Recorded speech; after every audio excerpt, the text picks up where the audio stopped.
الحمد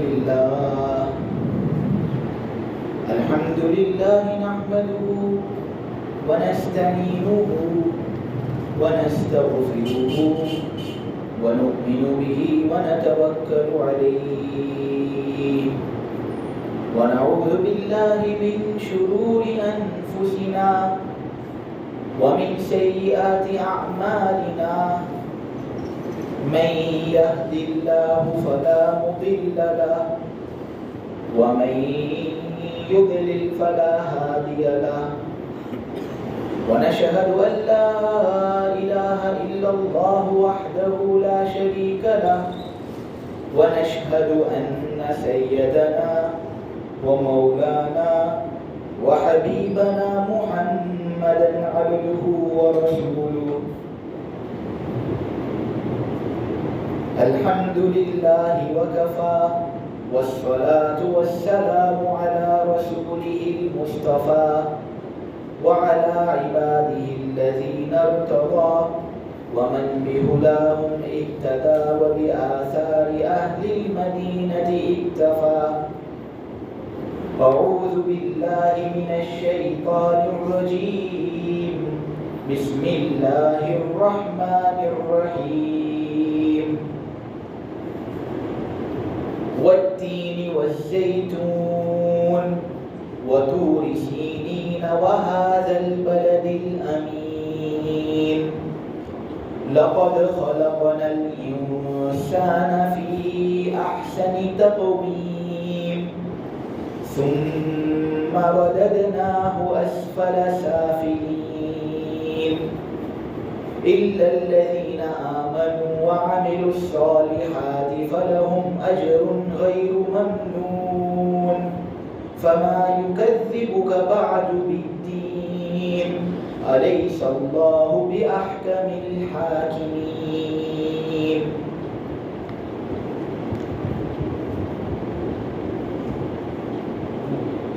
میں قسم کھاتا ہوں انجیر کی اور زیتون کی، قسم کھاتا ہوں میں وادی سینا کے پہاڑ دور کی، ساتھ ساتھ قسم کھاتا ہوں اس پرامن شہر کی کہ اس میں کوئی شک نہیں کہ ہم نے انسان کو ایک بہترین سانچے میں ڈھال کر پیدا کیا ہے، پھر ہم اس کو بستی والوں میں سب سے نچلی حالت کی طرف لوٹا دیں گے۔ ہاں، ان لوگوں کا معاملہ کچھ الگ ہے جو ایمان لائے، نیک کام کیے انہوں نے، تو ان کے لیے تو ایک ایسا اجر ہے جو ختم نہیں ہوگا۔ اس کے بعد بھی ایک انسان جزا اور سزا کے دن کو تو کیوں جھٹلاتا ہے؟ کیا اللہ فیصلہ کرنے والوں میں سے سب سے بہتر فیصلہ کرنے والا نہیں؟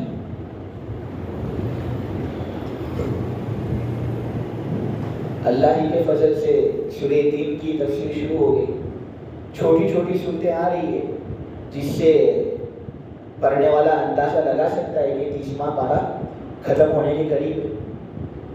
یہ اللہ ہی کا فضل ہے، نہ میرا کمال ہے نہ تمہارا کمال ہے، لیکن ہے بہت بڑی بات ہے۔ سب سے پہلی بات سورہ تین کے اندر یہ کہنی ہے کہ یہ سورت مکی ہے۔ مکی ہونے کا مطلب یہ کہ ہجرت سے پہلے یہ سورت نازل ہوئی۔ نبی پاک صلی اللہ علیہ وسلم کا جو دین پھیلانا تھا وہ 2 حصوں پر منقسم تھا۔ ایک حصہ 13 سالہ زندگی جو مکہ کے اندر گزری، اور ایک حصہ 10 سالہ زندگی جو مدینے کے اندر گزری۔ یہ سورت مکی ہے، یعنی نبی پاک صلی اللہ علیہ وسلم کی نبوت کے جو پہلے 13 سال تھے اس کے اندر یہ سورت نازل ہوئی۔ یہ سورت بھی بہت عظیم الشان سورت ہے۔ اس سورت کا بھی کیا کہنا، نبی پاک صلی اللہ علیہ وسلم کو اس سورت سے خوب محبت تھی۔ بخاری کی روایت ہے کہ مغرب کی نماز میں اور عشاء کی نماز میں نبی پاک صلی اللہ علیہ وسلم مغرب اور عشاء کی جو نماز ہے اس کی جو رکعتیں ہیں ان رکعتوں میں سے ایک رکعت کے اندر سورہ تین کی تلاوت کرتے تھے۔ اس سے یہ بات معلوم ہوتی ہے کہ سورہ تین افضل صورت ہے، ائمہ کو اس کی پابندی کرنی چاہیے۔ سورہ تین کے بارے میں یہ ہے کہ اس کے اندر 8 آیتیں، مختصر صورت ہے، الفاظ اس کے اندر 34 اور حروف اس صورت کے اندر جو ہے وہ ہے 150۔ اللہ تبارک و تعالیٰ کا فضل اور احسان ہے کہ قرآن کا ایک حرف پڑھنے پر اللہ تبارک و تعالیٰ کم سے کم اجر جو ہمیں دیتا ہے وہ ہے 10۔ من جاء بالحسنۃ، ایک نیکی جو لے کر آتا ہے، فلہ عشر امثالها، اس کے لیے 10 نیکیاں ملتی ہیں۔ ایک حرف کو پڑھنے پر اللہ تبارک و تعالیٰ 10 نیکیاں دیتا ہے۔ اس سورت کے اندر جب 150 حروف ہیں تو انشاءاللہ یہ سورت پڑھنے کے نتیجے میں آدمی کے کھاتے کے اندر 1500 نیکیاں آ جاتی ہیں۔ اسی طرح اس سورت کے اندر اللہ تبارک و تعالیٰ نے 4 چیزوں کی قسم کھائی ہے۔ نمبر 1 انجیر کی، سردی کے موسم میں لوگ انجیر کھاتے ہیں۔ زیتون کی، زیتون اردو لفظ میں بھی زیتون ہی اس کو کہتے ہیں، عربی میں بھی زیتون، انگلش کے اندر اس کو کہتے ہیں اولیو، OLIVE، اولیو۔ تو سب سے پہلے اللہ نے قسم کھائی ہے انجیر کی، دوسرے نمبر پر قسم کھائی ہے اولیو کی، زیتون کی، تیسرے نمبر پر قسم کھائی ہے صحرائے سینا، یہ ایجپٹ کے قریب ایک جگہ ہے، اس کے اندر ایک پہاڑ ہے کوہ طور، اس کی قسم کھائی ہے۔ وہ موسیٰ علیہ السلام کا جو کوہ طور ہے وہی۔ اور چوتھے نمبر پر اللہ نے پرامن شہر کی قسم کھائی ہے، اور سب سے زیادہ امن والا شہر دنیا کے اندر مکہ کے علاوہ کوئی اور شہر نہیں۔ تو اللہ نے یہاں پر 4 چیزوں کی قسم کھائی ہے۔ نمبر 1 انجیر، نمبر 2 زیتون، نمبر 3 صحرائے سینا کا پہاڑ طور، اور نمبر 4 مکہ مکرمہ کی۔ 4 قسمیں کھا کر اللہ تبارک و تعالیٰ یہ کہنا چاہتے ہیں کہ اے انسان، بہت خوبصورت ہم نے تجھے پیدا کیا، تیرا تو کیا کہنا۔ یعنی اللہ کو ہمیں ہماری تعریف کرنی تھی۔ کوئی تعریف کرتا ہے کہ بھائی تم آج بہت اچھے لگتے ہو، جوان آدمی ہوگا تو اس کو کوئی تعریف کر دے تو خوش ہو جاتا ہے وہ۔ یہاں پر اللہ 4 قسمیں کھا رہے، اور 4 قسموں کے بعد یہ بات کہتے ہیں کہ اے انسان، بہت زبردست پیدا کیا ہم نے تجھے، تیری بناوٹ بہت حسین، تو ہے بہت جمیل، تیرے حسن و کمال کا کیا کہنا۔ تو چلتا ہے تو بالکل سیدھا ہو کر چلتا ہے، جانور کی طرح جھک کر تجھے چلنا نہیں پڑتا۔ تو بولتا ہے تو بالکل صاف بولتا ہے کہ سامنے والے کو سمجھ میں آتا ہے کہ کیا بولنا چاہتا ہے، تو کیا چاہتا ہے۔ جانور کی طرح ایسے الفاظ تیری زبان سے نکلتے نہیں جس کا کوئی معنی نہ ہو۔ بڑا عقل مند ہے تو۔ اے انسان، تجھے بات بہت اچھی طریقے سے سمجھ میں بھی آ جاتی ہے، بہت اچھی طریقے سے بات سمجھتا ہے۔ اور اے انسان، تو ایک ایسی مخلوق ہے کہ اگر تو پوری کائنات پر راج کرنا چاہے، تمام مخلوق کو تو اپنے زیر نگین کرنا چاہے، تو تیرے اندر بھی وہ طاقت اور قدرت ہے۔ بچہ ہوتا ہے، عرب کے اندر بچے ہوتے ہیں، وہ گھوڑے کو اپنے قابو میں لے لیتے ہیں، حالانکہ گھوڑا بہت طاقتور جانور ہے، لیکن چھوٹا بچہ انسان کا گھوڑے کو قابو میں لے لیتا ہے۔ جو ماہر ہوتے ہیں وہ شیر، چیتا، ٹائگر وغیرہ کو بھی اپنے قابو میں لے لیتے ہیں۔ اے انسان، 4 قسمیں میں کھاتا ہوں، بہتر طریقے سے ہم نے تجھے پیدا کیا۔ مفتی محمد شفیع صاحب نے تفسیر قرطبی کے حوالے سے ایک بہت عجیب و غریب واقعہ نقل کیے ہیں۔ عباسی خلیفہ ابو جعفر منصور، اس کے درباریوں میں سے ایک آدمی تھا جس کا نام تھا عیسیٰ ابن موسیٰ ہاشمی۔ عیسیٰ ابن موسیٰ ہاشمی اپنی بیوی کے ساتھ کھیل کر رہا تھا، بیوی کے ساتھ تھا، اور بیوی کے ساتھ کھیل کرنے کے اندر اس نے اپنی بیوی کو کہہ دیا کہ تو کتنی خوبصورت ہے، اتنی خوبصورت ہے تو کہ چاند کا بھی تیرے مقابلے میں کوئی چانس نہیں۔ اللہ کی قسم کھاتا ہوں میں کہ تو چاند سے بھی زیادہ خوبصورت ہے۔ اگر تیرا حسن